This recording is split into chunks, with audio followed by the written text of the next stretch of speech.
মানুষ কাপড় পরা জানতো না, কে শিখিয়েছেন? আল্লাহ পাক। এমনকি কিভাবে কাপড় পরিধান করতে হবে, কিভাবে চাষবাস করতে হবে, কিভাবে এই পৃথিবীতে বেঁচে থাকতে হবে, এগুলো আল্লাহ রাব্বুল আলামিন জিবরাইল আলাইহিস সালামের মারফতে শিখিয়েছেন।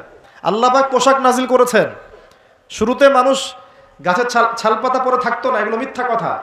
আল্লাহ রাব্বুল আলামিন আসমান থেকে পোশাক নাজিল করেছেন প্রথম।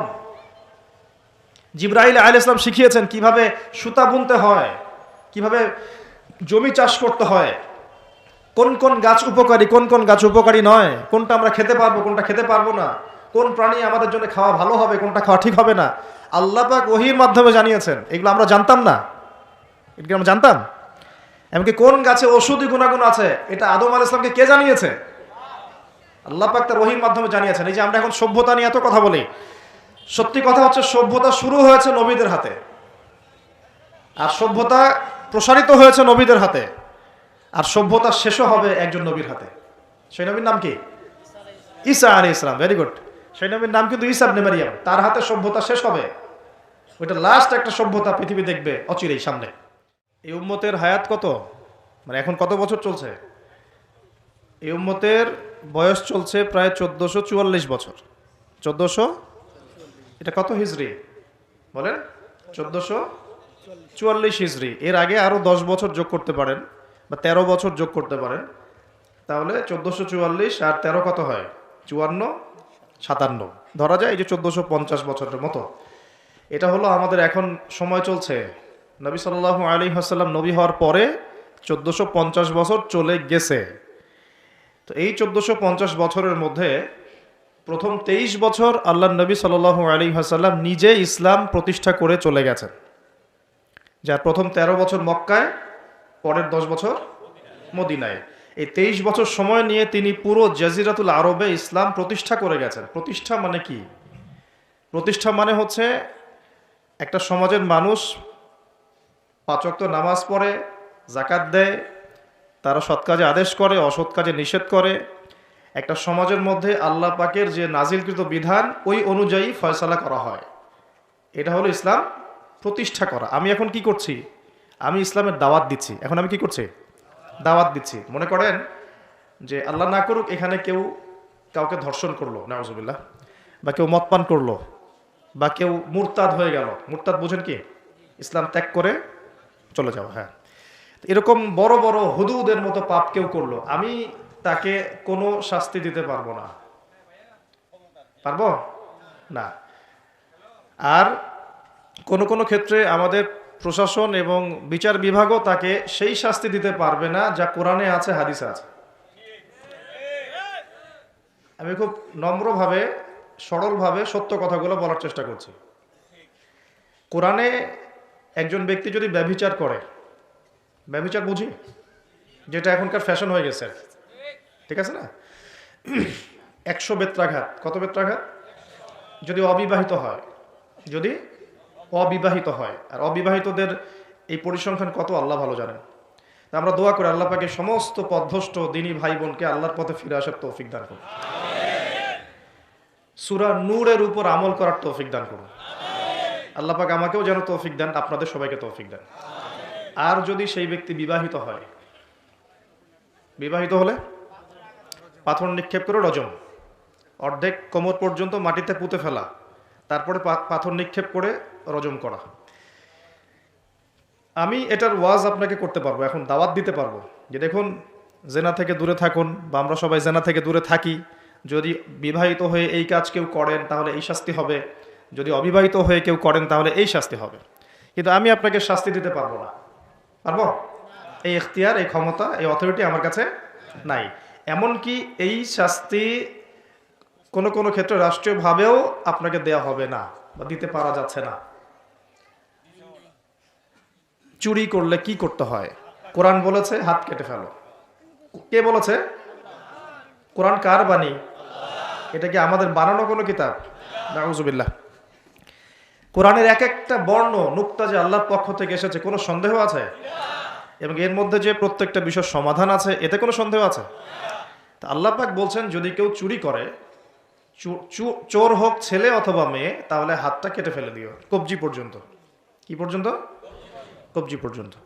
কিন্তু আমি আপনাকে এটা দাওয়াত দিচ্ছি বা সতর্ক করতে পারি, আমি এটা আপনার উপর বাস্তবায়ন করতে পারবো না, বা কোনো কোনো ক্ষেত্রে আমরা রাষ্ট্রীয়ভাবে এটা বাস্তবায়ন করতে পারবো না। এটাই বাস্তবতা।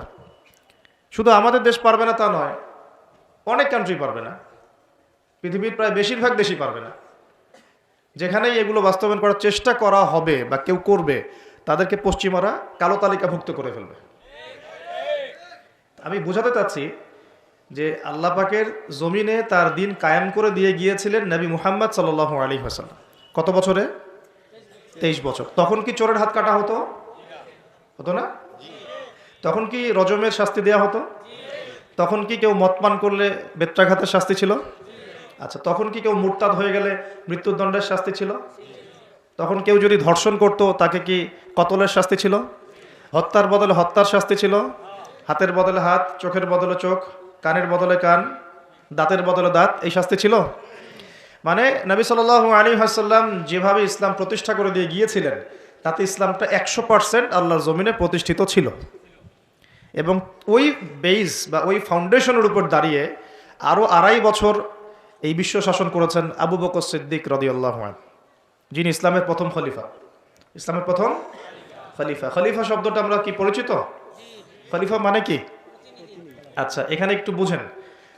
আল্লাহ রাব্বুল আলামিন কোরআনে 2 জায়গায় খলিফার কথা বলেছেন। কয় জায়গায়?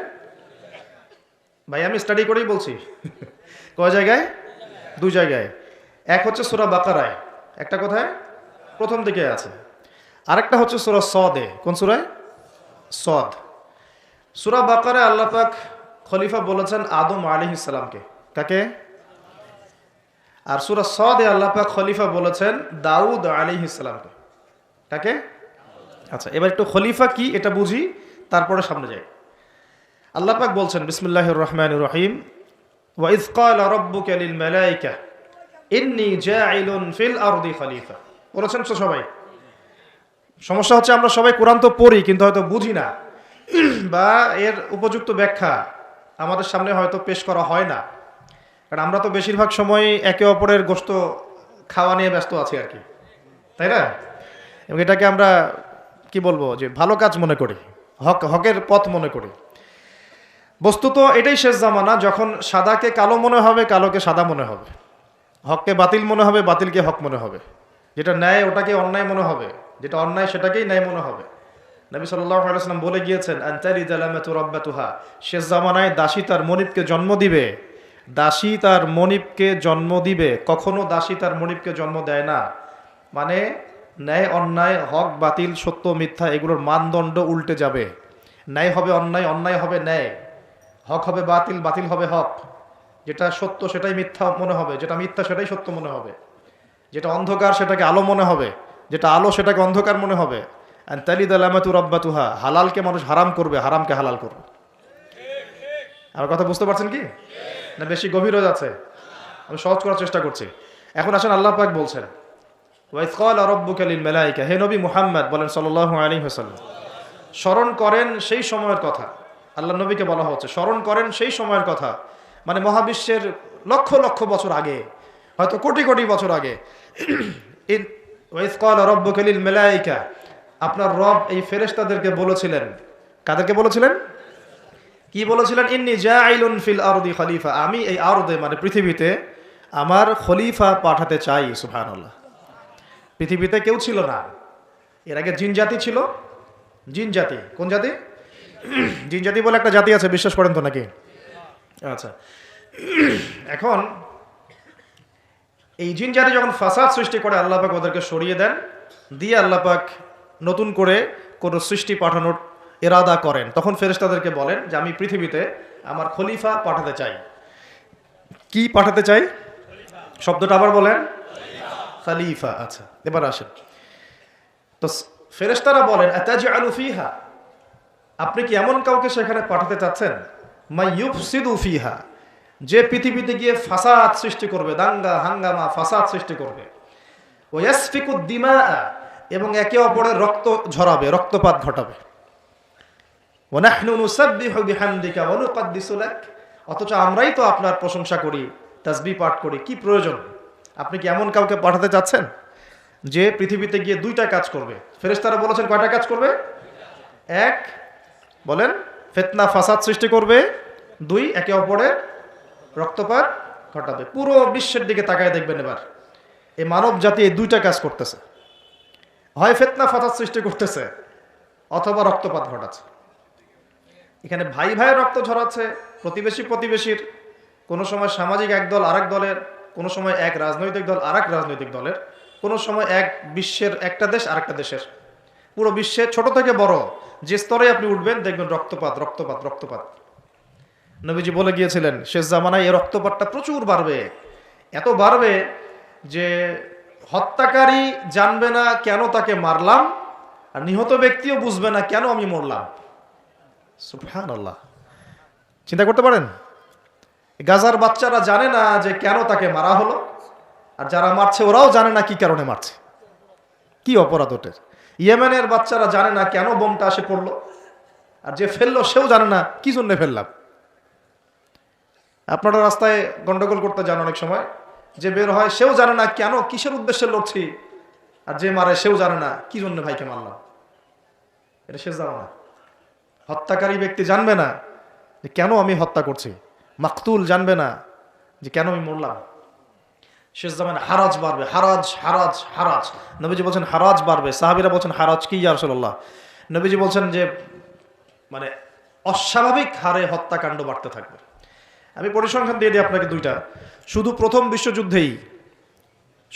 বিশ্বযুদ্ধেই এই 4-5 বছরের মধ্যে প্রায় 1.5 থেকে 2 কোটি মানুষ মারা গেছে। কত কোটি? আর আরো বেশি, অনেকে বলেন 2.5 কোটি 3 কোটি, আমি একটা মিনিমাম রেঞ্জ বললাম। আর দ্বিতীয় বিশ্বযুদ্ধে মারা গেছে প্রায় 6 থেকে 7 কোটি। 6 থেকে 7 কোটি। শুধু আমেরিকার একটা পারমাণবিক বোমা যেটা জাপানে পড়েছে হিরোশিমায়, ওতেই লক্ষ লক্ষ লোক মারা গেছে। এখন পর্যন্ত ওদের যে বংশ পরম্পরা, ওই যে পারমাণবিক বোমার যে প্রভাব, এটা এখন পর্যন্ত আছে। নাগাসাকিতে যেটা পড়েছে দ্বিতীয় বোমা, ওটার নাম ছিল ফ্যাটম্যান, আর প্রথমটার নাম ছিল লিটল বয়। এইগুলো অনেক আগের বোম। আর এখনকার পারমাণবিক বোমগুলো কত শক্তিশালী এটা বলার অপেক্ষা রাখে না, একটা পুরো দেশকে এক মুহূর্তে উড়াই দিতে পারে। বাংলাদেশের মতো একটা ছোট্ট দেশ, এরকম ছোট্ট একটা দেশকে একটা বোমা দিয়ে উড়িয়ে দেওয়া সম্ভব। ইংল্যান্ডের মতো একটা দেশকে একটা রাশিয়ান হাইপারসনিক ক্ষেপণাস্ত্র দিয়ে উড়িয়ে দেওয়া সম্ভব। আর এখনকার সমরবিদ্যা নিয়ে যারা ঘাটাঘাটি করেন, তারা এটা আশঙ্কা করছেন যে প্রথম বিশ্বযুদ্ধের মতো, দ্বিতীয় বিশ্বযুদ্ধের মতো আরো একটা তৃতীয় বিশ্বযুদ্ধ হয়তোবা বিশ্ববাসী দেখতে যাচ্ছে। হয়তোবা, আল্লাহ ভালো জানেন, আমরা তো গ্যারান্টি দিয়ে বলতে পারবো না, কিন্তু পরিস্থিতি ওইরকমই মনে হচ্ছে। তবে এতটুকু জেনে রাখেন, হাদিসের মধ্যে মালহামা নামে একটা শব্দ আছে। কি শব্দ? নবীজি বলেছেন ইউফ্রেডিস নদী মানে ফোরাত নদী। ইউফ্রেডিস কোন নদী? এই ফোরাত নদী অচিরেই তার ভূগর্ভস্থ সোনার পাহাড় বের করে দিবে। ফোরাত নদী অচিরেই তার সোনার পাহাড় বের করে দিবে, এবং ওই সোনাকে নিয়ে মারামারি করতে আসবে যে মানুষগুলো, তাদের মধ্যে প্রত্যেক 100 জনের মধ্যে 99 জন মানুষ মারা যাবে। আর একজন ব্যক্তি যে বেঁচে থাকবে সে ধারণা করবে আমি সেই ব্যক্তি যে সোনাটা পাবো।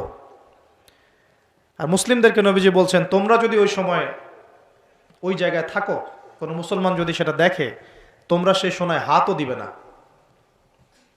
আরেকটা হাদিস এসেছে যে অচিরেই রোমকরা, পশ্চিমারা আরবদের সাথে চুক্তি ভঙ্গ করবে এবং 80টা পতাকা নিয়ে তাদের বিরুদ্ধে যুদ্ধে নেমে যাবে। কয়টা পতাকা?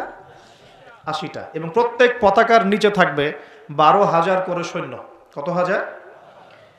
একটা যুদ্ধে এত বেশি 99% মানুষ মারা যাওয়াটা স্বাভাবিক না, এটা অস্বাভাবিক। ঢাল তলোয়ার AK-47 যুদ্ধে এমনটা হবে না বা হয় না। হয়তো এমন কোনো অস্ত্র সেখানে প্রয়োগ করা হতে পারে, এটা আমাদের ধারণা, আল্লাহ ভালো জানেন, যেই অস্ত্রগুলো দিয়ে অল্প সময়ে বেশি বেশি মানুষ মেরে ফেলা সম্ভব। ঠিক যেমন এখনকার নিউক্লিয়ার ওয়েপেন্স বা থার্মোনিউক্লিয়ার ওয়েপেন্স হতে পারে, আল্লাহ ভালো জানেন। তো বিশ্ববাসী এরকম একটা মালহামা দেখার অপেক্ষায় আছে। এই মালহামার পরেই আসবেন ইমামুল মাহদি। ইমামুল মাহদির পরে আসবে ঈসা ইবনে মারিয়াম। ঈসা ইবনে মারিয়ামের পরে আসছে ইসলামিক খেলাফত।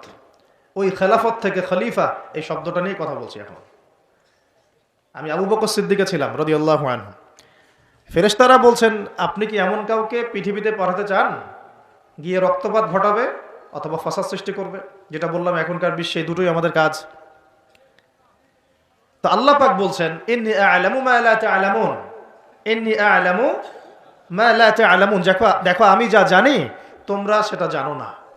মানে আমার কিছু শুকরগুজার বান্দা থাকবে যারা এরকম ফিতনা ফাসাদ করবে না এবং রক্তপাতও ঘটাবে না, তাদের জন্যই আমি প্রস্তুত করেছি জান্নাতুল ফিরদাউস। সুবহানাল্লাহ। তো এখন ফেরেশতাদের মতামত আপনারা শুনলেন, আল্লাহ পাকের কথাও শুনলেন। এখন আল্লাহ রাব্বুল আলামিন তার খলিফা হিসেবে সৃষ্টি করলেন তার নিজ হাতে আদম আলাইহিস সালামকে। সুবহানাল্লাহ। প্রথম মানবকে, তিনি নবীও হলেন, তিনি প্রথম মানব এবং তিনি খলিফা। এখন আদম আলাইহিস সালামকে তার স্ত্রী সহ জান্নাতে থাকতে দেয়া হলো। এই ঘটনা আপনারা জানেন। ইবলিস এসে প্ররোচিত করলো। তার আগে ইবলিসকে বলা হয়েছিল সেজদা করো, সবাই সেজদা করলো, ইবলিস করলো না। মনে আছে? এটা তো আপনারা জানেন। ওইদিকে আমি আর ওই জন্য সময় নষ্ট করছি না। ইবলিস সেজদা না করে কাফের হয়ে গেল। আর আদম আলাইহিস সালাম এবং হাওয়া আলাইহিস সালামকে জান্নাতে থাকতে দেয়া হলো। বলা হলো যে এখানে থাকো, কিন্তু ওয়ালা তাকরাবা হাদিহিশ শাজারা, এই গাছের কাছেও যাবে না। ইবলিস ফুসলিয়ে ফাসলিয়ে তাদেরকে গাছের কাছে নিয়ে গেল। যেভাবে আমাদেরকে ফুসলিয়ে পাপের দিকে নিয়ে আসে ঠিক এভাবেই। ঠিক আছে? এখন আমাদের পিতামাতা একটা ভুল করে ফেললেন। মানুষ মাত্র কি হবে? আমাদের পিতামাতা ভুল করে ফেললেন। এটাই তো হাদিসের ব্যাখ্যা যে কুল্লু বনি আদম খাত্তা, প্রত্যেকটা বনু আদমেরই কি আছে? ভুল আছে। খয়রুল খাত্তাইন আত-তাওয়াবিন, যারা তওবা করে তারা হচ্ছে উত্তম ভুলকারী। তো আমাদের পিতা কিন্তু ভুলের উপর অটল থাকলেন না। ইবলিস যেমন তার মতে অটল থাকলো যে আমি সেজদা করি নাই, তো কি হয়েছে? খলাকতানি মিন নার ওয়া খলাকতাহু মিন তিন, আমাকে সৃষ্টি করেছেন আপনি আগুন দিয়ে, ওকে সৃষ্টি করেছেন মাটি দিয়ে। এটা ইবলিসের চরিত্র। যে ভুলের উপর অটল থাকে, সংশোধন করে না, সেই ইবলিসের অনুসারী। কথা বুঝতে পারছেন? ইবলিস কি এখানে সঠিক ছিল? নাউজুবিল্লাহ, কখনোই না। আল্লাহ পাক তাকে আদেশ করেছেন, আদম কিসের তৈরি সেটা তো দেখার দরকার নাই। আল্লাহ পাক আদেশ করেছেন, বাস তোমাকে সেজদা করতে হবে। এখন আমরা যেমন আল্লাহ পাকের আদেশের সামনে অনেক সময় এরকম দলিল উপস্থাপন করি, এটা কেন করব, এটা কেন করব, তাই না? পর্দা কেন করব, নামাজ কেন পড়ব, যাকাত কেন দেওয়া লাগবে, এগুলি ইবলিসের চরিত্র। আর ইবলিস চ্যালেঞ্জ করলো আল্লাহকে, আল্লাহ পাক তাকে বের করে দিলেন, ফাখরুজ মিনহা ফাইন্নাকা রাজিম, এখান থেকে বের হও, তুমি অভিশপ্ত। ওয়া ইন্না আলাইকা লা'নাতা ইলা ইয়াউমিদ্দিন, কিয়ামত পর্যন্ত তোমার উপর লানত, অভিশাপ। ও আবার চালাক, সে বলল যে আমাকে কিয়ামত পর্যন্ত অবকাশ দিন, আনজিরনি ইলা ইয়াউমি ইউবআসুন, আমাকে কিয়ামত পর্যন্ত অবকাশ দিন। আল্লাহ পাক বলেন ইন্নাকা মিনাল মুনযারিন, যাও তুমি অবকাশপ্রাপ্তদের অন্তর্ভুক্ত একজন, ছেড়ে দিলাম তোমাকে, কিয়ামত পর্যন্ত হায়াত দেওয়া হলো। এবার সে বলছে ফাবিমা আগওয়াইতানি, হে আল্লাহ, যে আদমের জন্য আপনি আমাকে বের করে দিলেন, আমি চ্যালেঞ্জ করছি। এবার ইবলিসের চ্যালেঞ্জটাও মাথায় লিখে রাখেন, মাথায় লিখে রাখেন। ইবলিস বলছে ফাবিমা আগওয়াইতানি লাআকউদান্না লাহুম সিরাতাকাল মুস্তাকিম, যার জন্য আপনি আমাকে এখান থেকে বের করে দিলেন, আমি তার সরল পথে ওত পেতে বসে থাকবো। কিভাবে বসে থাকবো? ওত পেতে। সুম্মা লাআতিয়ান্নাহুম মিন বাইনি আইদিহিম ওয়া মিন খালফিহিম ওয়া আন আইমানিহিম ওয়া আন শামাইলিহিম ওয়া লা তাজিদু আকসারাহুম শাকিরিন, আমি তাদের ডান দিক থেকে আসবো, বাম দিক থেকে আসবো, সামন থেকে আসবো, পিছন থেকে আসবো, আপনি বেশিরভাগ আদম সন্তানকে শুকরগুজার পাবেন না। কে বললো এটা? ইবলিসের এই কথা সত্য না মিথ্যা বলেন তো? এখন সত্য হয় নাই? কিভাবে সত্য সেটা আরেকটা হাদিস থেকে দেখেন দলিল। আমি আর গভীরে ঢুকে যাচ্ছি। কিয়ামতের মাঠে আদম আলাইহিস সালাম, এই আদম আলাইহিস সালামই যখন উঠবেন, আদম আলাইহিস সালামকে আল্লাহ পাক ডেকে বলবেন তোমার সন্তানদের মধ্য থেকে জাহান্নামী জান্নাতি আলাদা করে দাও তো তুমি। তো আদম আলাইহিস সালাম বলবেন ইয়া আল্লাহ, কতজন জান্নাতি, কতজন জাহান্নামী? আল্লাহ পাক বলবেন প্রত্যেক হাজারে 999 জনকে জাহান্নামের জন্য আলাদা করে দাও। বলেন নাউজুবিল্লাহ। এই হাদিসটা শোনার পরে সাহাবায়ে কেরাম রাদিয়াল্লাহু আনহুম খুব বিচলিত হয়ে পড়ল। তখন নবী সাল্লাল্লাহু আলাইহি ওয়াসাল্লাম আশ্বস্ত করলেন যে ওই যে 1% জান্নাতি দেখা যাচ্ছে, এগুলো উম্মতে মুহাম্মাদের মধ্যেই বেশি হবে ইনশাআল্লাহ। তবে কোন উম্মতে মুহাম্মাদি যে নামাজ পড়ে না, রোজা রাখে না, যাকাত দেয় না, শরীয়তের বিধিবিধানের কোনো পরোয়া করে না, কোরআনটা পর্যন্ত তেলাওয়াত করতে চাচ্ছে না, সেই উম্মতে মুহাম্মাদি কথা বলা হচ্ছে কি? নাকি যারা নিজেদের জান মাল সময় শ্রম সবকিছু ঢেলে দিয়ে দিনের জন্য নিজেকে নিবেদিত প্রাণ করে, কাদের কথা বলা হচ্ছে? এটা আপনারা নিজেরাই বোঝেন, এটা তো আমার বোঝানোর দরকার নেই। এখন বুঝেন তাহলে পার্সেন্টেজটা কত হবে। তো ইবলিসের কথা তাহলে সত্য হলো। ইবলিস কি বললো? ওয়ালা তাজিদু আকসারাহুম শাকিরিন, বেশিরভাগকে আপনি শুকরগুজার পাবেন না। আল্লাহ পাক নিজেও এই কথা বলেছেন সূরা সদের মধ্যেই, ওয়া কালিলুম মিন ইবাদিয়াশ শাকুর, আমার শুকরগুজার বান্দা খুব কম হবে। অন্য একটা জায়গাতেও আছে।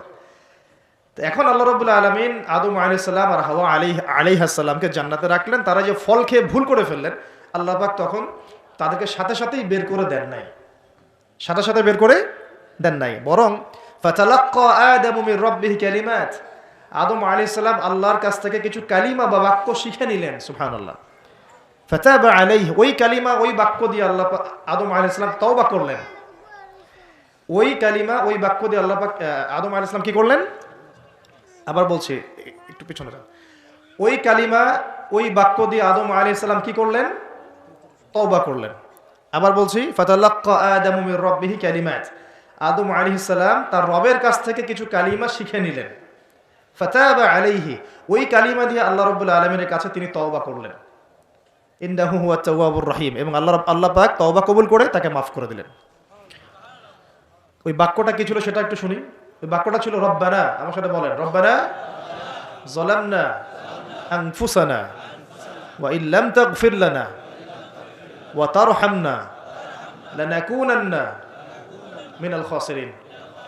মানে অর্থ হচ্ছে, হে আমাদের রব, রব্বানা যালামনা আনফুসানা, আমরা নিজেদের নফসের উপর জুলুম করেছি, ওয়া ইল্লাম তাগফির লানা, আপনি যদি আমাদেরকে মাফ না করেন, ওয়া তারহামনা, আমাদের উপর রহম না করেন, লানাকুনান্না মিনাল খাসিরিন, আমরা অবশ্যই ক্ষতিগ্রস্তদের অন্তর্ভুক্ত হয়ে যাব। এই কালিমা শিখলেন কে? আদম আলাইহিস সালাম তার রবের কাছ থেকে। এই কালিমা, এই দোয়া দিয়ে তিনি তওবা করলেন, আল্লাহ রাব্বুল আলামিন তাকে মাফ করে দিলেন। তবে তিনি বলে দিলেন আর জান্নাতে থাকা হচ্ছে না। কুল নাহবিতু মিনহা জামিআ, আল্লাহ বলেন তোমরা এখন সবাই পৃথিবীতে নেমে যাও।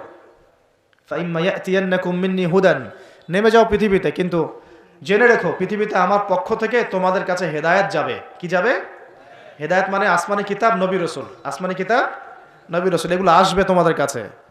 ফামান কুল নাহবিতু মিনহা জামিআ ফাইম্মা ইয়াতিয়ান্নাকুম মিন্নি হুদান ফামান তাবিআ হুদায়া, যে আমার এই হেদায়েতের অনুসরণ করবে, ফালা খাউফুন আলাইহিম ওয়ালা হুম ইয়াহজানুন, তাদের কোনো ভয় নাই, কোনো দুশ্চিন্তা নাই।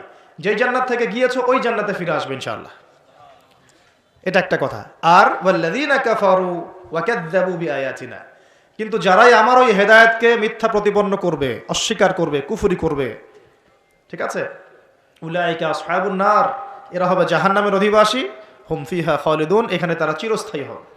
আল্লাহ পাকের বক্তব্য একদম সহজ সরল পরিষ্কার না? দুনিয়াতে যাচ্ছ যাও, এটা চিরস্থায়ী নয়। এই সময়টুকুর মধ্যেই আমার পক্ষ থেকে কি আসবে বলেন? হেদায়েত আসবে, মানে যুগে যুগে নবী রাসূল আসবেন, আসমানি কিতাব আসবে। ফামান তাবিআ হুদায়া, তোমাদের মধ্যে যারা এই নবী রাসূলদেরকে মানবে, আসমানি কিতাব সমূহকে মানবে, তাদের কোনো টেনশন নাই, কোনো ভয় নাই, আবার জান্নাতে ফিরে আসবে ইনশাআল্লাহ। আর যারা নবী রাসূলকে মানবে না, আসমানি কিতাবের পরোয়া করবে না, নিজের প্রবৃত্তির দাসত্ব করবে, উলাইকা আসহাবুন নার, তারা জাহান্নামে যাবে, সেখানে চিরস্থায়ী হবে। হিসাব কি সহজ না কঠিন? একদম সহজ কথা আল্লাহ পাকের। এবার এই যে সিলসিলা শুরু, এখন আদম আলাইহিস সালামকে আল্লাহ পাক কি বলেছেন? কি শব্দটা বলেছিলাম? খলিফা। এবার আদম আলাইহিস সালাম পৃথিবীতে এসে কি আবারও নতুন করে কোনো ভুল করেছিলেন? বলেন তো দেখি। উত্তর না, করেন নাই। মানে কান্নাকাটি করতে করতেই বছরের পর বছর চলে গেছে, শুধু কাঁদতে কাঁদতেই বছরের পর বছর চলে গেছে। পরবর্তী ভুল যেটা আমরা দেখি সেটা হলো হাবিল আর কাবিলের ভুল। কাবিল তার ভাই হাবিলকে হত্যা করেছে, তাই না? হিংসার বশবর্তী হয়ে। ওই যে এখনো দেখবেন আমাদের সমাজে যে ভাইয়ে ভাইয়ে মারামারি, এটা সেই হাবিল কাবিলের সুন্নত। এখানে আমরা কাবিল হব না, হলে হাবিল হব। প্রয়োজনে হাবিল হয়ে থাকবো, তাও কাবিল হতে যায় না। কারণ নবী সাল্লাল্লাহু আলাইহি ওয়াসাল্লাম বলেছেন, পৃথিবীতে প্রথম হত্যাকাণ্ড সংঘটিত করেছে কাবিল। ভালো করে শোনেন, যারা এই পথে আছেন ভালো করে শোনেন। পৃথিবীতে প্রথম হত্যাকাণ্ড সংঘটিত করেছে কাবিল। এ কারণেই কিয়ামত পর্যন্ত যত মানুষ খুন হবে, খুন, এই সমস্ত খুনের পাপের একটা অংশ কাবিলের আমলনামায় গিয়ে যুক্ত হবে। মনে করায় দেই, কাবিল একজন নবীর সন্তান। কার সন্তান? নবীর সন্তান। লূত আলাইহিস সালামের স্ত্রী একজন নবীর স্ত্রী। নূহ আলাইহিস সালামের স্ত্রী একজন নবীর স্ত্রী। আবু লাহাব সর্বকালের সর্বশ্রেষ্ঠ মানব মুহাম্মদ সাল্লাল্লাহু আলাইহি ওয়াসাল্লামের চাচা। আবার ফেরাউনের ওই স্ত্রী, তার নাম, দাসীর নাম কি? আসিয়া। তাহলে আমাদের বংশ, আমাদের রং, আমাদের জাতীয়তা, আমাদের অর্থ সম্পদ, আমাদের টাকা পয়সা, আমাদের স্ট্যাটাস, আমাদের ভাষা, আমাদের এই গোত্রীয় বিভাজন, এগুলো আমাদেরকে আল্লাহ পাকের আযাব থেকে বাঁচাতে পারবে না যদি না আমরা আল্লাহ পাকের হুকুম আহকাম মেনে চলি। একজন নবীর ছেলে কোথায় যাচ্ছে? একজন নবীর স্ত্রী কোথায় যাচ্ছে? লূত আলাইহিস সালামের স্ত্রী কোথায় যাচ্ছে? আবু জাহেল কি আল্লাহ নবী সাল্লাল্লাহু আলাইহি ওয়াসাল্লামের চাচা ছিল না? আবু লাহাব কি চাচা ছিল না? তাহলে কিসের অহংকার, কিসের অহংকার, কিসের ফুটানি, কিসের গর্ব? শুধু তাকওয়াই পারবে আমাদেরকে সেভ করতে, আর কিচ্ছু না। অনেক গভীর হয়ে যাবে, বের হয়ে আসেন। আদম আলাইহিস সালাম তার জীবদ্দশায় আল্লাহ পাকের জমিনে যতদিন থেকেছেন, তিনি কি আল্লাহর বিধান মেনেছেন না শয়তানের বিধান মেনেছেন? তার উপরে আল্লাহ পাক কিছু নাজিল করেন নাই? সহিফা নাজিল করেছেন, অবশ্যই করেছেন না? এমনকি কিভাবে কাপড় পরিধান করতে হবে, কিভাবে চাষবাস করতে হবে, কিভাবে এই পৃথিবীতে বেঁচে থাকতে হবে, এগুলো আল্লাহ রাব্বুল আলামিন জিবরাইল আলাইহিস সালামের মারফতে শিখিয়েছেন। মানুষ কাপড় পরা জানতো না, কে শিখিয়েছেন? আল্লাহ পাক। আল্লাহ পাক পোশাক নাজিল করেছেন। শুরুতে মানুষ গাছের ছালপাতা পরে থাকতো না, এগুলো মিথ্যা কথা। আল্লাহ রাব্বুল আলামিন আসমান থেকে পোশাক নাজিল করেছেন প্রথম। জিবরাইল আলাইহিস সালাম শিখিয়েছেন কিভাবে সুতা বুনতে হয়, কিভাবে জমি চাষ করতে হয়, কোন কোন গাছ উপকারী, কোন কোন গাছ উপকারী নয়, কোনটা আমরা খেতে পারবো, কোনটা খেতে পারবো না, কোন প্রাণী আমাদের জন্য খাওয়া ভালো হবে, কোনটা খাওয়া ঠিক হবে না, আল্লাহ পাক ওহীর মাধ্যমে জানিয়েছেন। এগুলো আমরা জানতাম না, এগুলো আমরা জানতাম। এমনকি কোন গাছে ঔষধি গুণাগুণ আছে, এটা আদম আলাইহিস সালামকে কে জানিয়েছে? আল্লাহ পাক তার ওহীর মাধ্যমে জানিয়েছেন। এই যে আমরা এখন সভ্যতা নিয়ে এত কথা বলি, সত্যি কথা হচ্ছে সভ্যতা শুরু হয়েছে নবীদের হাতে, আর সভ্যতা প্রসারিত হয়েছে নবীদের হাতে, আর সভ্যতা শেষও হবে একজন নবীর হাতে। সেই নবীর নাম কি? ঈসা আলাইহিস সালাম। Very good. সেই নবীর নাম কিন্তু ঈসা ইবনে মারইয়াম। তার হাতে সভ্যতা শেষ হবে। ওইটা লাস্ট একটা সভ্যতা পৃথিবী দেখবে অচিরেই সামনে। এখন আসেন, আদম আলাইহিস সালাম ছিলেন আল্লাহ পাকের খলিফা, এবং তিনি পৃথিবীতে তার আল্লাহ পাকের বিধান দিয়ে নিজে চলেছেন, পরিবারকে চালিয়েছেন, ওই সময় সমাজকে চালিয়েছেন, এবং ওই সময় পৃথিবীটাকে তিনি আল্লাহ পাকের বিধান দিয়ে পরিচালিত করেছেন, অন্য কারো বিধান দিয়ে নয়, মন গড়া বিধান দিয়ে তো মোটেই নয়, এবং নিজের রচনাকৃত বিধান দিয়ে তো মোটেই নয়, নিজের প্রবৃত্তিগত অনুসরণ দিয়ে মোটেই নয়, বরং আল্লাহ পাকের পক্ষ থেকে যা এসেছে সেইটা তিনি ফলো করেছেন। এই অনুসরণটাকে নূহ আলাইহিস সালাম করেন নাই? ইব্রাহিম আলাইহিস সালাম করেন নাই? মুসা আলাইহিস সালাম করেন নাই? ঈসা আলাইহিস সালাম করেন নাই? দাউদ আলাইহিস সালাম করেন নাই? সুলাইমান করেন নাই আলাইহিস সালাম? আমাদের নবী মুহাম্মদ সাল্লাল্লাহু আলাইহি ওয়াসাল্লাম তিনি কি করেন নাই? আমার কথা কি বুঝতে পারছেন? তাহলে তারা কি অনুসরণ করেছেন পৃথিবীতে? আল্লাহ পাকের ওহীর বিধান। কিসের বিধান? ওহীর বিধান। এখন আসেন, আরেকজন নবীকে আল্লাহ পাক বলেছেন খলিফা, তার নাম কি বলেছিলাম শুরুতে? দাউদ। কোন সূরায় আছে এটা? সদের মধ্যে। এইখানে আল্লাহ পাক আরো স্পষ্ট করে বলেছেন একজন খলিফার দায়িত্ব কি। খুব মনোযোগের সাথে শুনবেন। উপযুক্ত পরিবেশ মনে হচ্ছে বলে আলোচনাগুলো করছি, আপনারা খুব সুন্দরভাবে বসে আছেন, আমি কথা বলতে খুব কমফোর্ট ফিল করছি। আল্লাহ পাক বলছেন যে ইয়া দাউদ, হে দাউদ, ইন্না জাআলনাকা খলিফাতান ফিল আরদ, আমি আল্লাহ তোমাকে পৃথিবীতে আমার খলিফা করেছি। সুবহানাল্লাহ। হে দাউদ, আমি তোমাকে পৃথিবীতে আমার খলিফা করেছি। এখান থেকে বলতে গিয়ে আপনাকে বলছিলাম যে দাউদ আলাইহিস সালাম এই জেরুজালেম থেকে 40 বছর বিশ্ব শাসন করেছিলেন। কত বছর? দাউদ আলাইহিস সালাম এই জেরুজালেম থেকে, যেখানে এই লড়াইগুলো হচ্ছে এখন, এখান থেকে তিনি 40 বছর বিশ্ব শাসন করেছেন, এবং তারপরে তার সন্তান সুলাইমান আলাইহিস সালাম আরো 40 বছর তার বাবার চেয়েও দাপটের সাথে এই বিশ্ব শাসন করেছেন,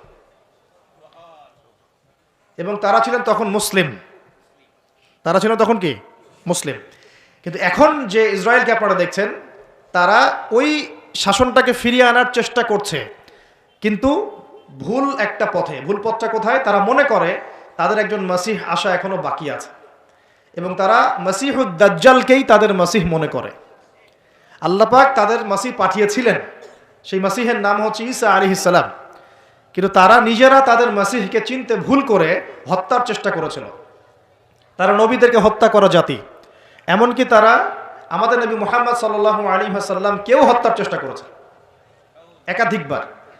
তো তারা মাসিহ ঈসা আলাইহিস সালামকে হত্যার চেষ্টা করেছিল, আল্লাহ পাক তাকে উঠিয়ে নিয়েছেন এবং তাদেরকে পরীক্ষা ফেলে আল্লাহ পাক মাসিহুদ দাজ্জালকেই তাদের কাছে মাসিহ মনে করিয়ে দিয়েছেন। এখন তারা দাজ্জালের জন্য তাদের প্ল্যাটফর্মটা রেডি করছে। এই কারণেই এই সংঘাতগুলো আপনারা দেখছেন। দাজ্জালের কনসেপ্টটা না বুঝতে পারলে এখনকার জিও পলিটিক্সটা বুঝতে পারবেন না। ইউনাইটেড নেশনস আপনাদেরকে জিও পলিটিক্স বোঝাতে পারবে না। জিও পলিটিক্সটা বুঝতে হলে দাজ্জালের কনসেপ্ট লাগবে। তাদের ধারণা তাদের মাসিহ আসলে পরে তারা ওই ফিলিস্তিন থেকেই, জেরুজালেম থেকেই আবারও বিশ্ব শাসন করবে, এটা ওরা ধারণা করে। এই ধারণায় তারা বিগত 100 বছর থেকে কাজ করে যাচ্ছে। কত বছর থেকে? এবং কাজ করতে করতে করতে করতে এখন দেখেন কি অবস্থা। প্রায় বেশিরভাগ জায়গায় তারা দখল করে ফেলেছে।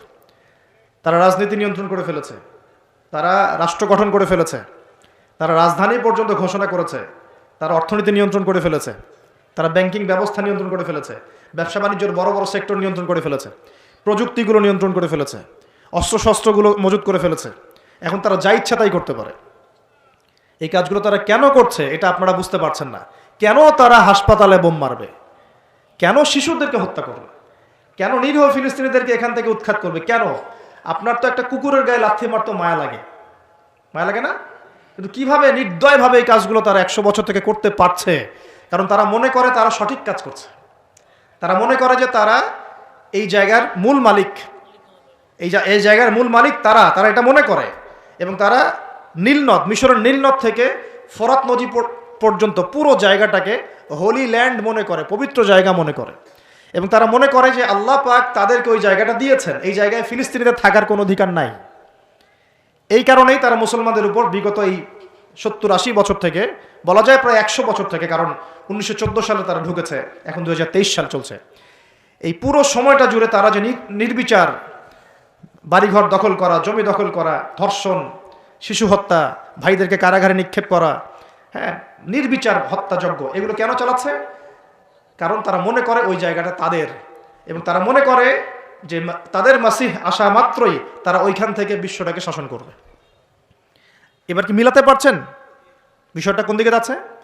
এবং সত্যি কথা বলতে কি, তাদের মাসিহ, তারা যাকে মাসিহ মনে করে, সেই মাসিহুদ দাজ্জাল সত্যি সত্যি সেখান থেকে আসবেও এবং ইহুদিদেরকে নিয়ে সে বিশ্ব শাসন করবেও।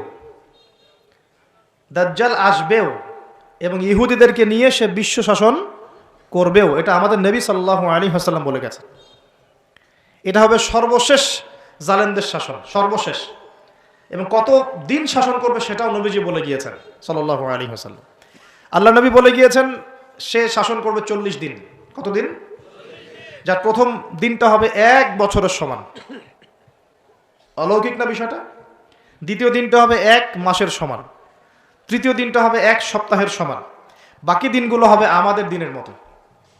পৃথিবীর সামনে এটা অপেক্ষা করছে, পৃথিবীর সামনে এটা আশা অপেক্ষা করছে মাত্র। এই যে ওদের দৌরত্ব আপনি দেখছেন জায়নিস্টদের, এটা এমনি এমনি না।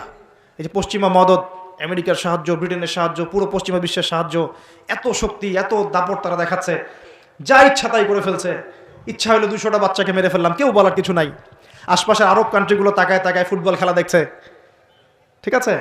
সবাই সর্বোচ্চ এতটুকু বলতে পারে, আমরা নিন্দা জানাই, আমরা এর তীব্র প্রতিবাদ জানাই, দ্যাটস অল, এতটুকুই। আরবের তেল সব নিয়ন্ত্রণ করে ফেলেছে। আরবের চতুর্পাশে তার প্রতিবেশী রাষ্ট্র স্থাপন করেছে এবং প্রত্যেকটা রাষ্ট্রে সে মুনাফিকদেরকে বসিয়ে দিয়েছে। এত কিছু কিভাবে করতে পারছে? কি মনে হয় আপনাদের কাছে? এমনি এমনি নয়, এর সাথে মাসিহুদ দাজ্জালের একটা গভীর সম্পর্ক আছে। এবং দাজ্জাল এই ইহুদিদেরকে নিয়েই বিশ্ব শাসন করবে, নবী সাল্লাল্লাহু আলাইহি ওয়াসাল্লাম বলে গেছেন। আর এই ইহুদিরা নবীর যুগে কি হালে ছিল? বনু কুরাইজা, বনু কাইনুকা, বনু নাজির, এই 3টা কওমের সাথে আল্লাহর নবী নিজে সশস্ত্র যুদ্ধ করেছেন, করে ওদেরকে বের করে দিয়েছেন মদিনা থেকে। তারপর তারা খায়বারে গিয়ে আশ্রয় নিয়েছে। আলী রাদিয়াল্লাহু আনহু হাতে এই খায়বারও বিজয় হয়েছে।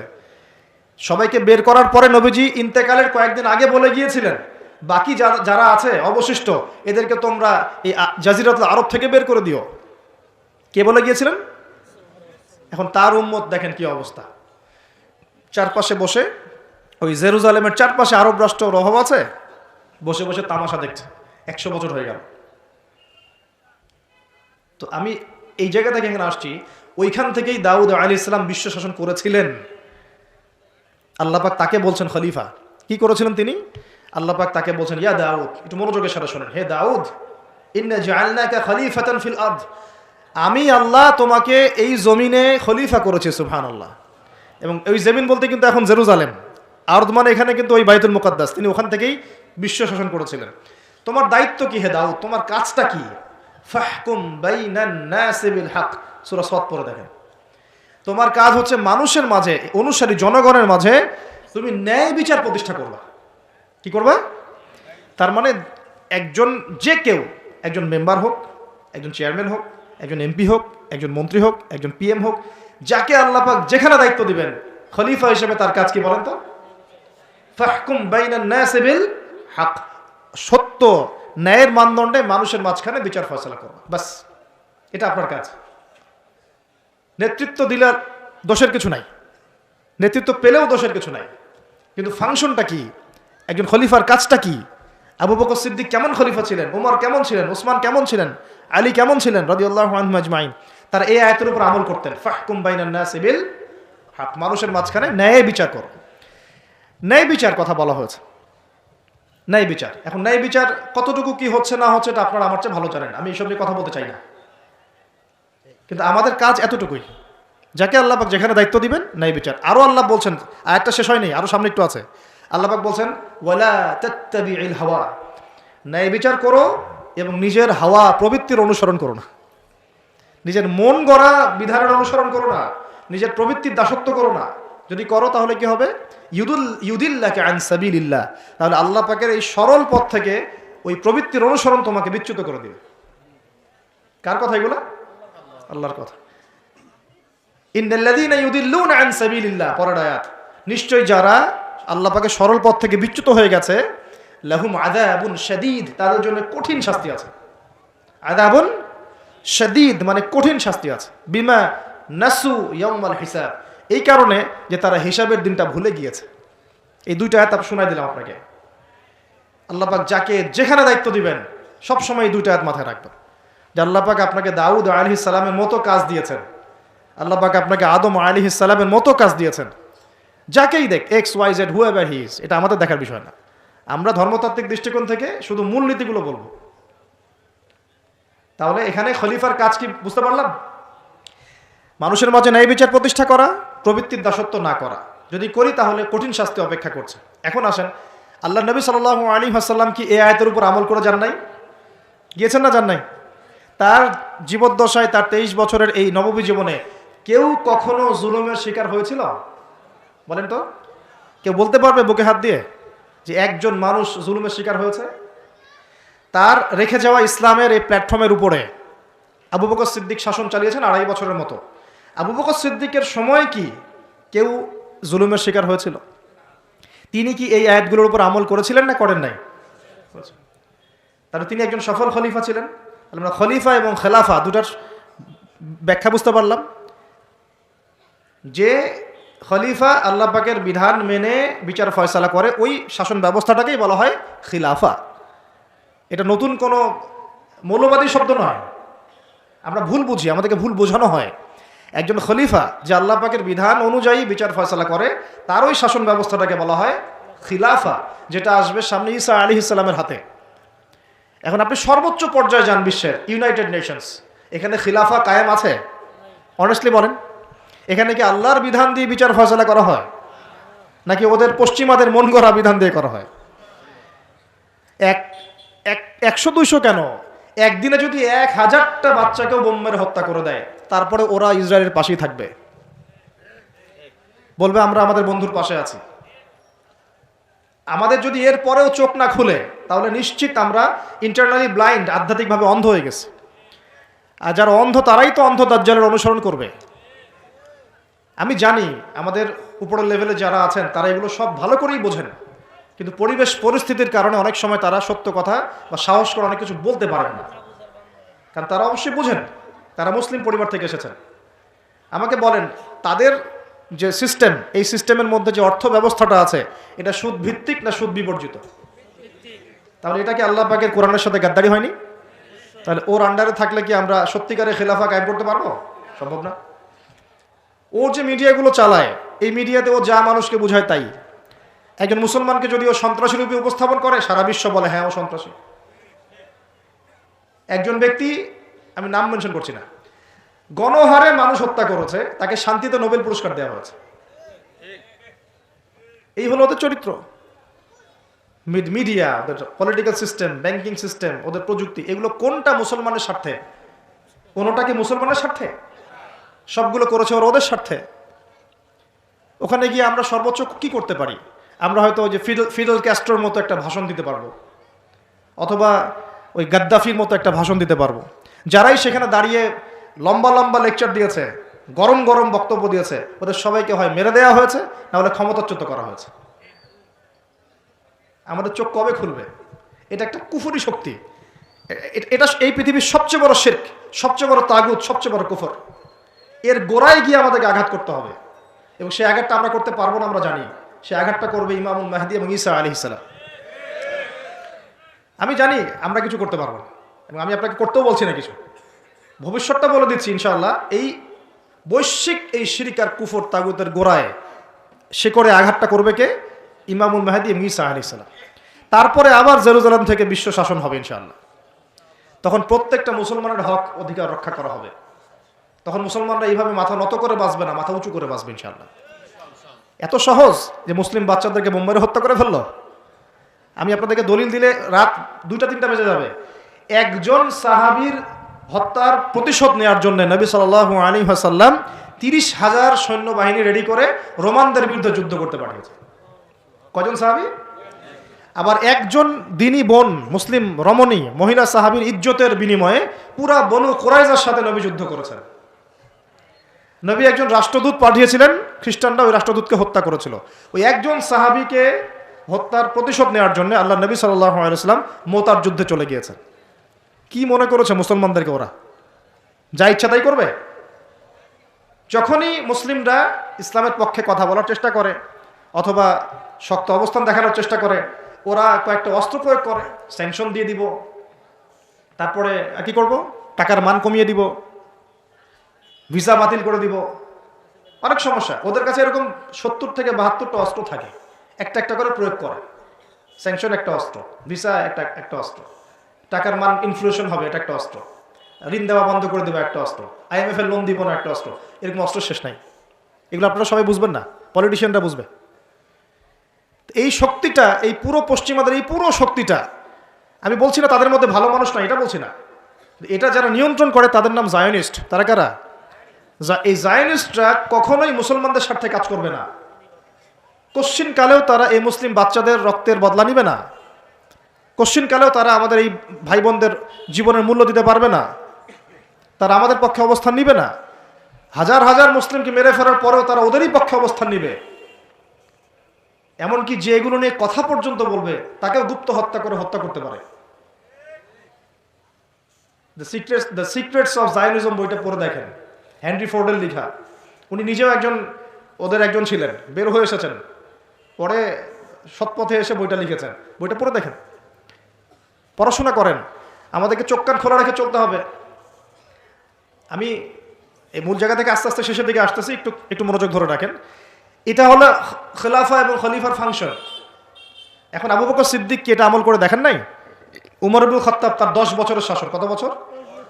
এই 10 বছরে আপনি একজন মানুষ দেখান যে অনাহারে মারা গেছে বা দারিদ্র সীমা নিচে ছিল, বা ওই 10 বছরে একজন মুসলিম বোনের ইজ্জত হানি করা হয়েছে, একটা বাচ্চাকে হত্যা করতে পেরেছে, বা একজন মুসলিম ভাইকে অন্যায়ভাবে হত্যা করেছে, বা শুধু মুসলমানদের উপরে গরম গরম কথা পর্যন্ত বলেছে, একটা দলিল খালি দেখেন আমাকে।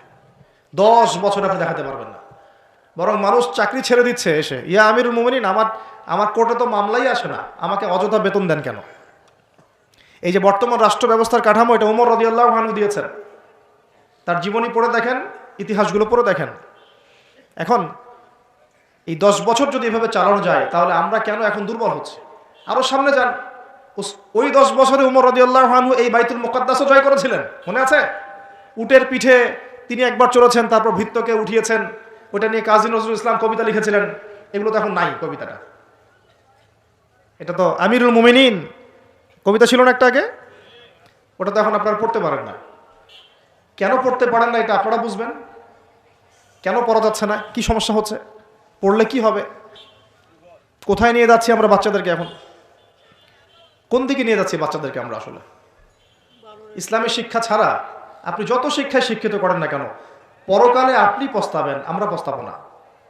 পরকালে আপনি পস্তাবেন যে আমি আমার সন্তানকে কেন এই শিক্ষা দিয়ে আসলাম না। হয়তো আজকে রব্বির হামহুমা কামা রব্বায়ানি সগীরা বলতে পারতো, এখন তো সেটাও পারছে না। উসমান রাদিয়াল্লাহু আনহু খেলাফতের পর আরো 12 বছর, কত বছর? একটা ঘটনা দেখান আমাকে, মুসলিমদের অধঃপতনের বা মুসলমানদেরকে অপদস্থ করেছে একটা ঘটনা দেখান। এরপর আলী ইবনে আবি তালেবের আরো প্রায় 1.5-2 বছর, ওই সময় দেখান। আমি বলেছিলাম 1200 বছর প্রায়। তারপর উমাইয়ারা শাসন করেছে প্রায় 97 বছর। কত বছর? নিজেদের মধ্যে অনেক সমস্যা হয়েছিল। যেমন এখন আমাদের সবাই মুসলিম ভাই, পলিটিক্যালি নিজেদের মধ্যে সমস্যা হয় না, এরকম সমস্যা হয়েছিল উমাইয়া খেলাফতেও, উসমান রাদিয়াল্লাহু আনহুর সময়ও, আলী ইবনে আবি তালেবের সময়ও। কিন্তু কখনো বাইরের শত্রুদের কাছে আমরা পরাজিত হই নাই। মানে আমার ঘরে কি সমস্যা আছে, আমি সেটা ঘরে বুঝবো। ভাইয়ের সাথে ভাইয়ের সমস্যা হচ্ছে, ওকে ঠিক আছে, হাতাহাতি হয়েছে, মারামারি হয়েছে, অস্ত্র নিয়ে মুখোমুখি হয়েছি, এটা আমার ঘরের সমস্যা। কিন্তু বহির্বিশ্বে মুসলমানদের উপর চোখ রাঙিয়ে কথা বলেছে এমন একটা জাতি খুঁজে পাওয়া যাইত না তখন। 97 বছর উমাইয়ারা করেছে। তারপরে আব্বাসীয়রা এসেছে, আব্বাসীয়রা এসে প্রায় 550 বছর চালিয়েছে। কত বছর? এর পর আসছে মামলুক, তারপরে ফাতেমিরা, ওইদিকে কর্ডোভাতে ছিল ইসলামিক খেলাফত, ওই আন্দালুসিয়ায়, এখনকার স্পেন, ইতালি, এগুলো সব আমাদের ছিল।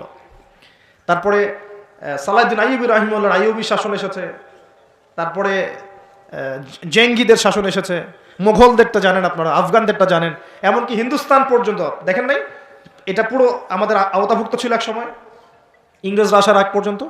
এভাবে বিশ্ব এগিয়ে গেছে ইসলামের হাত ধরে।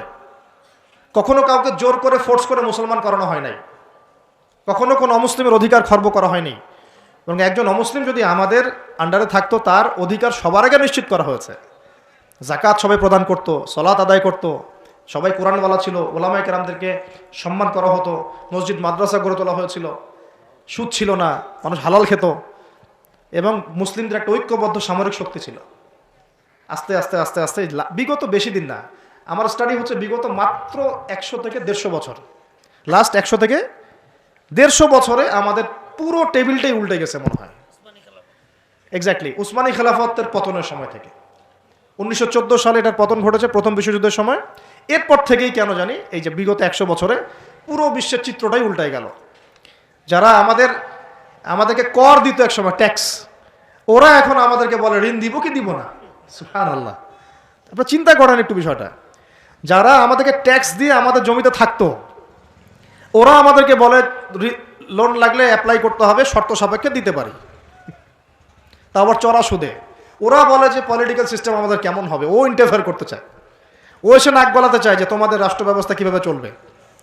ওরা এসে এখন ঠিক করে দেয় যে আমাদের সংস্কৃতি কেমন হবে, আমাদের শিক্ষানীতি কেমন হবে, ইত্যাদি ইত্যাদি।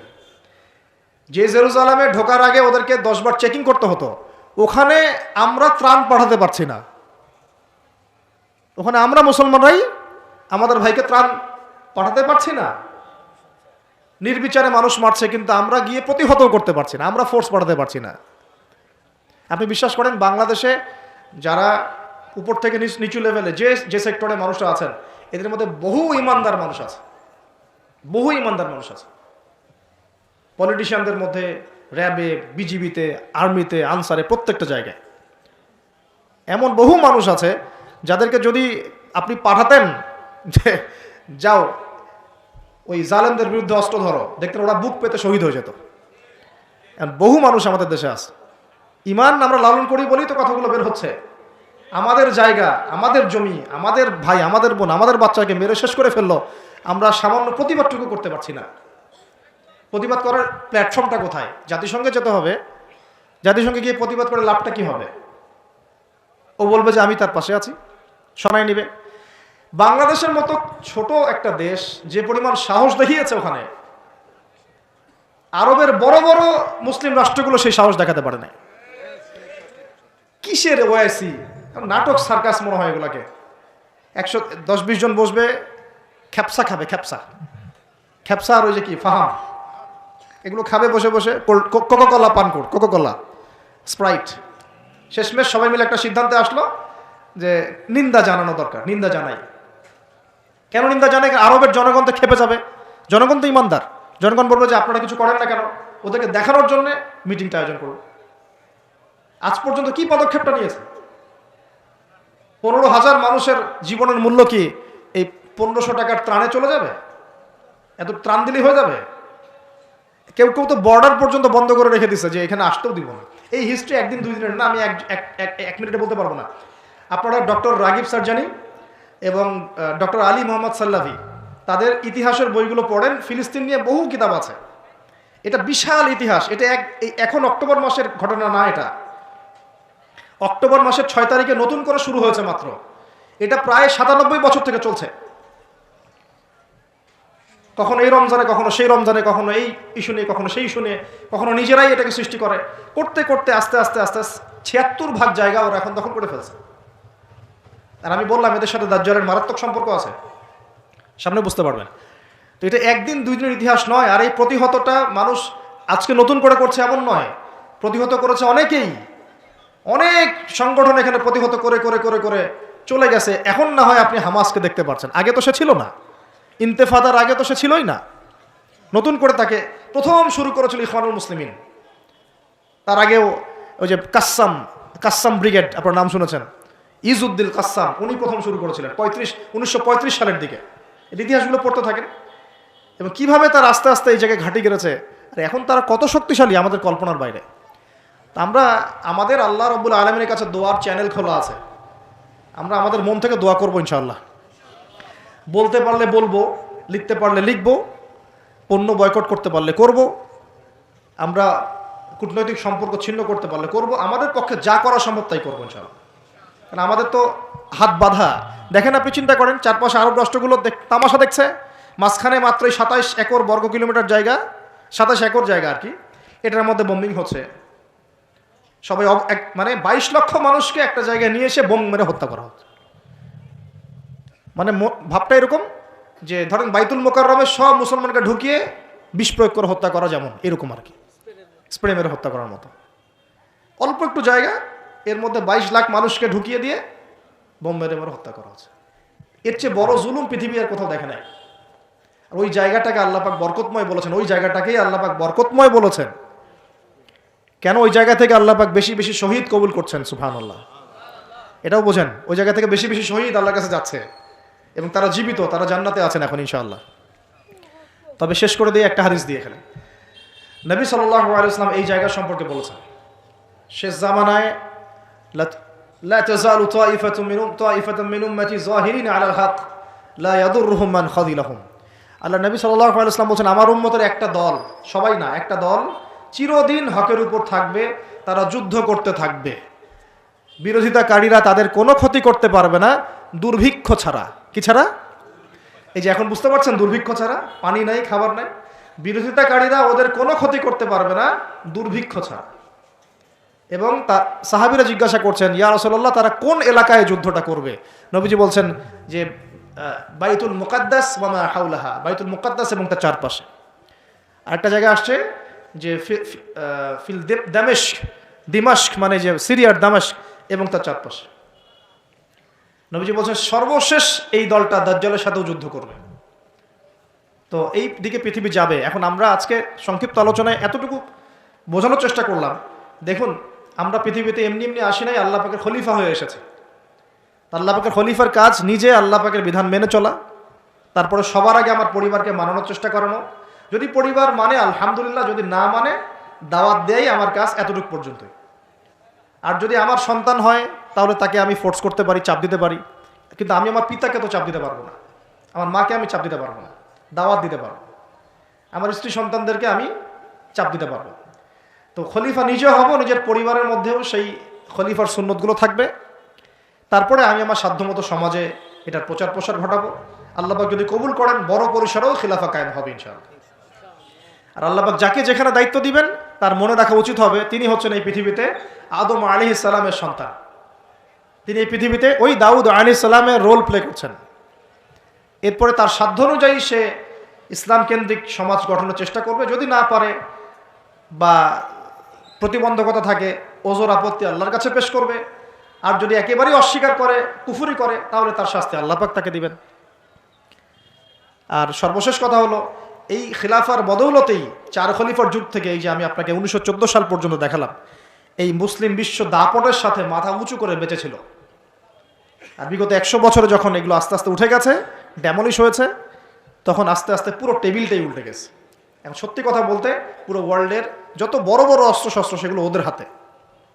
ওটার দাপট আপনাকে ভয় দেখায়, ওটা সবচেয়ে বড় পাওয়ার। তারপরে প্রযুক্তিগুলো ওর হাতে, মিডিয়াগুলো ওর হাতে, ওদের হাতে, অর্থনৈতিক সিস্টেম, সুদভিত্তিক ব্যাংকিং সিস্টেম ওদের হাতে। যতগুলোর নাম বলে না, federal reserve, IMF, world bank, সব ওদের। তো এখন এই অবস্থাতে বিশ্বটা চলছে, এটা কি চিরস্থায়ী হবে? উত্তর হচ্ছে না, এটা চিরস্থায়ী হবে না। আজকে হোক আর কালকে হোক আর 100 বছর পরেই হোক, এটা চিরস্থায়ী হচ্ছে না ইনশাআল্লাহ। কখন চিরস্থায়ী হবে না? যখন একটা প্রজন্ম গড়ে উঠবে, যেই প্রজন্ম তাদের মুসলিম বীর সেনাদের ইতিহাস জানে, শেকড় চিনে, যেই প্রজন্ম 5 ওয়াক্ত নামাজি, মাশাআল্লাহ, তাহাজ্জুদ গোজার, হালাল খায়, যে যারা আদর্শ পরিবার গড়ার চেষ্টা করে, যারা সৎ কাজে আদেশ করে, অসৎ কাজে নিষেধ করে, যারা ইউনাইটেড, ঐক্যবদ্ধ, বিভক্ত না, যারা আল্লাহর বিধানের সামনে মাথা পেতে দেয়, অন্য কোনো তাগুতি বিধান তারা মেনে চলে না, যারা ইসলামটাকে আবারও বিশ্ব বিজয়ী করার ফিকির করে, চিন্তা করে, ওইভাবে কাজ করে, ইনশাল্লাহ ওই রকম প্রজন্ম যখন আসবে তখন বিজয় দেখতে পারবো ইনশাল্লাহ। তবে আমার মনে হয় না যে এখন সেই প্রজন্ম আছে বা চলছে, আমার মনে হয় না। কারণ এখন আমরা বেশিরভাগ ক্ষেত্রেই দুনিয়া নিয়ে ব্যস্ত হয়ে গেছি। আমরা অনেকেই নামাজ ছেড়ে দিয়েছি। কোরআন তো মাশাআল্লাহ আমরা বললাম প্রথমে যে অনেকেই পড়তে জানি না, সুন্নাহ মাফিক জীবনযাপন করছি না। পরিবার তো আসলে কি বলবো, নিজের বলতে নিজেরই খারাপ লাগে। অনেক পরিবার এখন জাহান্নামের টুকরা হয়ে গেছে, জাহান্নামের টুকরা হয়ে গেছে। সৎ কাজে আদেশ সবাই করছি না, অসৎ কাজে নিষেধ সবাই করছি না। ভাইয়ে ভাই আমরা গোশত খাওয়া নিয়ে ব্যস্ত হয়ে আছি, খালি মারামারি, কাটাকাটি, দাঙ্গা হাঙ্গামা। এমনকি দাড়ি টুপিওয়ালা মানুষরাও এখন একে অপরের গোশত খাচ্ছে বসে বসে। অনেকেই কে কার ভুল ধরতে পারবে, কে কাকে অপদস্থ করতে পারবে, কে কাকে জাতির সামনে ছোট করতে পারে, মানে এগুলোই মনে হচ্ছে আমাদের কাজ। অথচ আমরা মূল লক্ষ্য থেকে কোথায় সরে গেলাম, মূল লক্ষ্যটা থেকে কত দূরে সরে গেলাম। আল্লাহ পাক আমাদেরকে সেই মূল বিষয়গুলো বোঝার তৌফিক দান করুন। ঘরের পাশে আগুন লাগলে কি ভাই আপনি এখানে ভাইয়ে ভাই তর্ক করবেন? আগুন আগে নিয়ে ভাবো। পুরো বিশ্বে আগুন জ্বলে গেছে, আগুন জ্বলছে পুরো বিশ্বে। তারা অঘোষিত ক্রুসেড রচনা করেছে, অঘোষিত, ঘোষণা দিয়ে রচনা করে নেই, ভিতরে ভিতরে অঘোষিত ক্রুসেড রচনা করেছে। ওরা একটা জিনিসই চিনে যে লা ইলাহা ইল্লাল্লাহ কালিমা কে পড়ে ওকেই ধরতে হবে। ওদের চিন্তা এরকম। সবার না, আমি বলছি ওদের মধ্যে সবাই খারাপ তা বলছি না, কিন্তু জায়নিস্টদের কথা বলছি আমি। আপনাকে দেখবেন আপনি শিয়া না সুন্নি, আপনি আহলে হাদিস না হানাফি, আপনি শাফিঈ না হাম্বলি, আপনি বাংলাদেশি না পাকিস্তানি, এগুলো কিচ্ছু দেখতে আসবে না। ওরা শুধু চিনে একটা কালিমা, লা ইলাহা ইল্লাল্লাহ মুহাম্মাদুর রাসূলুল্লাহ। যারাই পড়ছে এদেরকে ধরো, টার্গেট করো। তারা মুসলিম এবং ইসলামকে মিটিয়ে ফেলতে চায়। আল্লাহ পাক কোরআনে ওটা বলেছেন, ইউরিদুনা লিইউতফিউ নূরাল্লাহি বিআফওয়াহিহিম। তারা আল্লাহ পাকের এই নূর মানে কোরআন, হাদিস, ইসলাম, এটাকে মুখের ফুৎকারে নিভিয়ে ফেলতে চায়। আল্লাহ বলছে ওয়াল্লাহু ইউতিম্মু নূরাহ, কিন্তু আল্লাহ পাক তার নূরকে প্রজ্বলিত করবেন। ওয়ালাউ কারিহাল কাফিরুন, যদিও এই কাফেররা এটা পছন্দ করে না। মানে এটা প্রজ্বলিত করার দায়িত্ব আল্লাহ পাকই নিয়েছেন। কখন হবে? 2-3টা আয়াত বলে শেষ করে দেই খালি। আল্লাহ পাক বলেছেন ইন তানসুরুল্লাহ ইয়ানসুরুকুম, তোমরা যদি আল্লাহকে সাহায্য করো, মানে তোমরা যদি আল্লাহর দ্বীনকে সাহায্য করো, তাহলেই আল্লাহ তোমাদেরকে সাহায্য করবেন। এমনি এমনি সাহায্য নামবে না।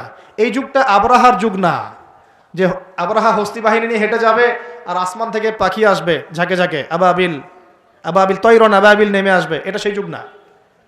এখানে আপনাকে আপনার রিজিকের ফয়সালা যেমন নিজেকে করতে হয়, কাজ করতে হয় না, আকাশ থেকে মান্না সালওয়া পড়ে, রিজিক আল্লাহ দেন, কাজ আমাকে করতে হয়। ঠিক একইভাবে দিন প্রতিষ্ঠার ক্ষেত্রে ওইভাবেই কাজ না করলে আল্লাহ রাব্বুল আলামিন আসমান থেকে বিজয় দিবেন না।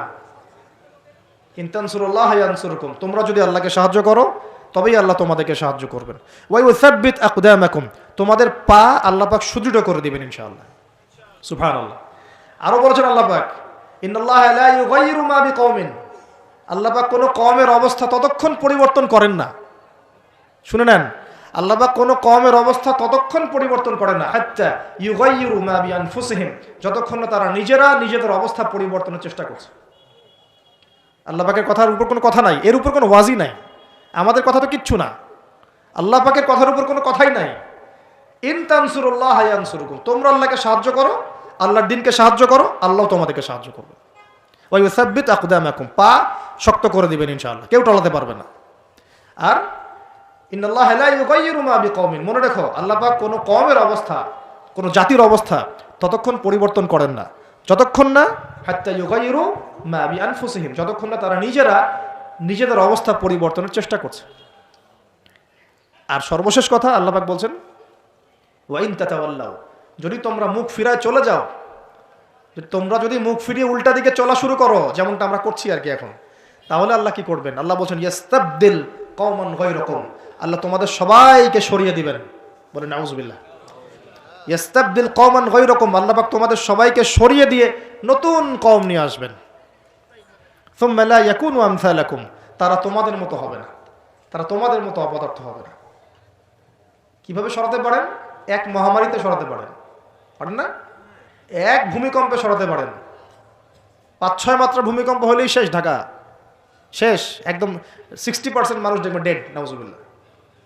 তাহলে কিসের বড়াই, কিসের? আল্লাহ পাকের কোরআনের আয়াতগুলো থেকে আমরা শিক্ষা নিব না, নিব না? ওয়া ইন তাতাওয়াল্লাউ ইয়াস্তাবদিল কওমান গায়রাকুম সুম্মা লা ইয়াকুনু আমসালাকুম। সর্বশেষ আল্লাহ পাক বলেন ইয়া আইয়ুহাল্লাযীনা আমানু, হে মুমিনগণ, ইসবিরু, তোমরা সবর করো, ইসবিরু ওয়া সাবিরু ওয়া রাবিতু, তোমরা সবর করো, সবরের প্রতিযোগিতা করো এবং তাকওয়া অবলম্বন করো এবং তোমাদের আখের গোছাও, তোমরা প্রস্তুতি নাও, তোমরা এসব বিজয়ের প্রস্তুতি নাও, লাআল্লাকুম তুফলিহুন, যাতে করে তোমরা সফল হতে পারো। আল্লাহ পাক আমাদের সবাইকে আলোচনা বোঝার তৌফিক দান করুন। আল্লাহ পাক আমাদের সবাইকে তার জমিনে তার খলিফা হওয়ার তৌফিক দান করুন। সেই সোনালী যুগের ইসলাম আবার ফিরিয়ে আনার তৌফিক দান করুন। আল্লাহ পাক ইসলামটাকে আমাদের কাছে বোঝার তৌফিক দান করুন। যারা ইসলামের বিকৃত ব্যাখ্যা করে, এইসব ব্যাখ্যা থেকে আল্লাহ পাক আমাদেরকে হেফাজত করুন। আল্লাহ পাক ইসলামের নামে সব ধরনের উগ্রপন্থা থেকে আমাদেরকে হেফাজত করুন এবং একই সাথে ইসলামের নামের সব ধরনের শিথিলতা থেকে আল্লাহ পাক আমাদেরকে হেফাজত করুন। আল্লাহ পাক আমাদেরকে মধ্যমপন্থী জাতি বানায় দেন, আপোষের সমস্ত ক্রন্দল আল্লাহ মিটায় দেন এবং আমাদের যুব সমাজকে কোরআনওয়ালা বানায় দেন, সুন্নাহওয়ালা বানায় দেন। আমাদের পরিবারগুলোকে আল্লাহ পাক জান্নাতের টুকরা বানায় দেন। আল্লাহ পাক আমাদের সন্তানদেরকে মানুষ করার তৌফিক দান করেন। আসন্ন সেই বিজয়ে আল্লাহ পাক আমাদেরকে অংশ নেওয়ার তৌফিক দান করেন। দ্বীনের জন্য জানমাল ব্যয় করে, জানমাল সময় শ্রম যা আছে আল্লাহর জন্য ঢেলে দেওয়ার তৌফিক দান করেন।